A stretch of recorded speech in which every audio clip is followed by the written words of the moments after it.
Hello, വളരെ easy ആയിട്ട് ഉണ്ടാക്കാൻ പറ്റുന്ന ഒരു മുട്ടക്കറി റെസിപ്പിയാണ് കേട്ടോ ഇന്ന് ഷെയർ ചെയ്യുന്നത്.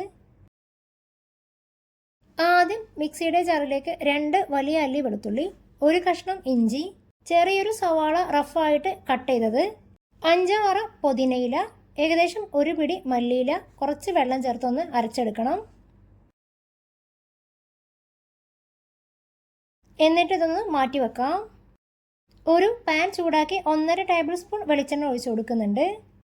ഇതിലേക്ക് 2 നുള്ള് മഞ്ഞൾപ്പൊടിയും 1/4 ടീസ്പൂണിന് താഴെയായിട്ട് എരിവില്ലാത്ത മുളക് പൊടിയും ഇട്ട് കൊടുക്കാം.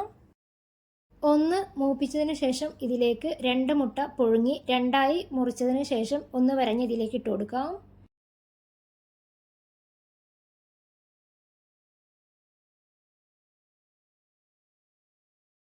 ഇനി മുട്ട 2 ഭാഗവും ഒന്ന് തിരിച്ചും മറിച്ചും ഇട്ടൊന്ന് ഫ്രൈ ചെയ്തെടുക്കണം. ഈ ഒരു പരുവത്തിലാകുമ്പോൾ പാനിൽ നിന്ന് മാറ്റി വെക്കാം. ഇനി ഗ്രേവി തയ്യാറാക്കാനായിട്ട് ഒരു കടായി ചൂടാക്കി 1.5 ടേബിൾ സ്പൂൺ വെളിച്ചെണ്ണ ഒഴിച്ചു കൊടുക്കാം. വെളിച്ചെണ്ണ നന്നായിട്ട് ചൂടായതിനു ശേഷം ഇതിലേക്ക് നമ്മൾ നേരത്തെ അരച്ചു വെച്ചത് ഒഴിച്ചു കൊടുക്കണം.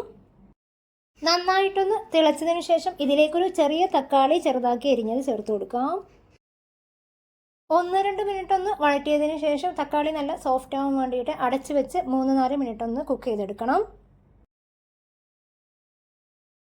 ഇനി ഇതിലേക്ക് 2 നുള്ള് മഞ്ഞൾപ്പൊടി, 1/4 ടീസ്പൂണിൻ്റെ പകുതി മുളക് പൊടി, 1/4 ടീസ്പൂൺ മല്ലിപ്പൊടി, 1/4 ടീസ്പൂണിൻ്റെ പകുതി ഗരം മസാലപ്പൊടി ഇട്ട് കൊടുക്കാം.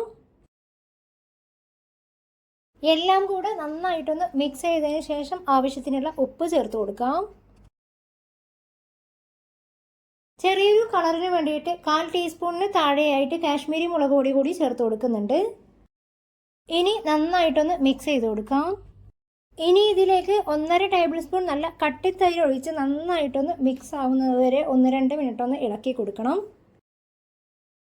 തിളച്ചതിന് ശേഷം കുറച്ച് മല്ലിയില അരിഞ്ഞത് കൂടി ചേർത്ത് കൊടുക്കാം. ഇനി ഫ്ലെയിം ഓഫ് ചെയ്യാം. എന്നിട്ട് നന്നായിട്ടൊന്ന് ഇളക്കി കൊടുക്കാം. ഇനി ഇത് ചൂടോടെ തന്നെ സെർവ് ചെയ്യാനുള്ള പാത്രത്തിലേക്ക് മാറ്റാം. ബ്രേക്ക്ഫാസ്റ്റിൻ്റെ കൂടെയൊക്കെ കഴിക്കാൻ പറ്റിയ നല്ലൊരു മുട്ടക്കറി റെസിപ്പിയാണിത്.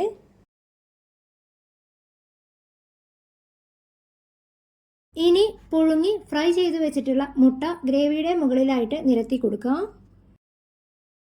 അപ്പോൾ ഇത്രയേ ഉള്ളൂ. വളരെ ഈസി ആയിട്ട് തയ്യാറാക്കാൻ പറ്റുന്ന ഈ ഒരു റെസിപ്പി ട്രൈ ചെയ്ത് നോക്കിയിട്ട് നിങ്ങളുടെ ഫീഡ്ബാക്ക് അറിയിക്കണേ.